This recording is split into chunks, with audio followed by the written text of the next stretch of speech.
So guys, ito po, loft house type bungalow high ceiling. Napakaganda po nito, standard finish. Makikita po natin yung loob ng bahay na ito ay talagang napakasulit na po at napakaganda. So ito po ay project ni Sir Engineer Billy Mendoza. At ito po, pwede natin siyang kontakin at mag-inquire tayo about sa pagpapagawa ng bahay na ito if ever na interesado po tayo. So guys, ito po ay 65 square meters na may 2 kwarto at isang CR. At napakaganda nga po ng loob ng bahay nito at makikita natin mismo sa actual video na ito. Ito po ay porch with natural stone decor, open area of living area, dining, finish with porcelain tiles. Napakaganda po ng mga ginamit ditong mga materyales. An elegant bar counter, finish with drop lights and laminated displays cabinet, finish with flatted panels and quartz. And then guys, meron din po itong mini kitchen with laminated base and hanging cabinets, quartz, countertop, and splashboard with stainless sink. And then guys, meron din po itong one common CR with floor-to-ceiling porcelain tiles. So napakaganda po ng mga materialis talaga. Standard lavatory and water closet specification. And sa stairs naman po, consist of metal frame and solid wood planks.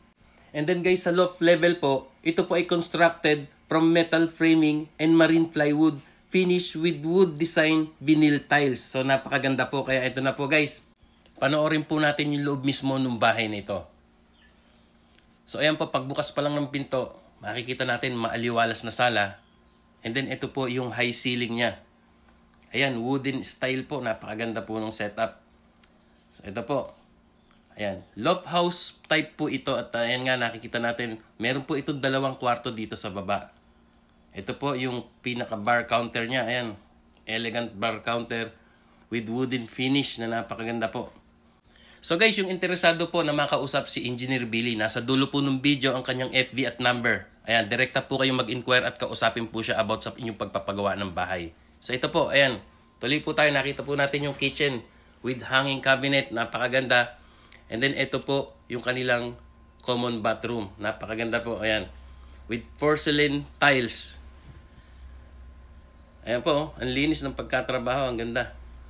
So ito po pasukin natin. Tingnan natin mismo yung loob. So ayan. Napakaganda po ng setup. Ayan. Elegant po. At talagang quality sa madaling salita. So dito naman tayo sa ibang part ng bahay. So ayan po yung mga cabinet niya with laminated wooden style. And then dito naman po tayo sa first room. Ito po. Ayan po, nakita natin yung mga panel doors. Magaganda po at talagang quality po ang mga materials na ginamit. And then ito yung first room.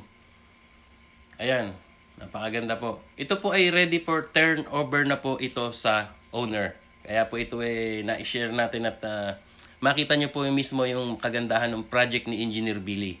And then, ito naman po yung second room. Ayan, kompleto na. Napakaganda. Talagang malinis ang pagkatrabaho at quality talaga. So, dito naman po tayo sa taas. Makikita po natin yung loft area. Ito naman po yung sa labas. Pwedeng mag-extension, pinaka-laundry area. Ganda ng finishing, oh. So, dito na tayo sa pinaka-loft. Ito po yung stair niya na napakaganda. Ayan, may balcony pa. Ano, ang ganda ng sahig niya. Ang ganda ng finishing talaga nung ibabaw. And then, high ceiling. Ito, nandito tayo sa loft area. Ganda. And then ito po, yung balcony niya. Ayan, sisilip tayo rito. Yun, no? Overlooking.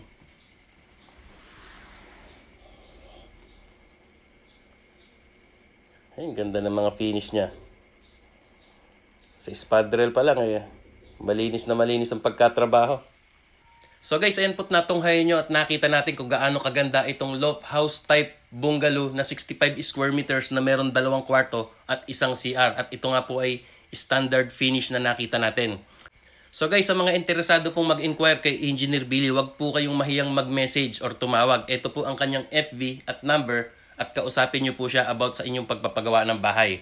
So ang tanong, magkano nga ba ang halagang gastos dito or kontrata? So ayon po kay Engineer Billy, direkta po kayong tumawag at mag-message sa kanya at siya po ang magsasabi sa inyo kung magkano po ang halaga nitong kontrata, labor and materials. Thank you!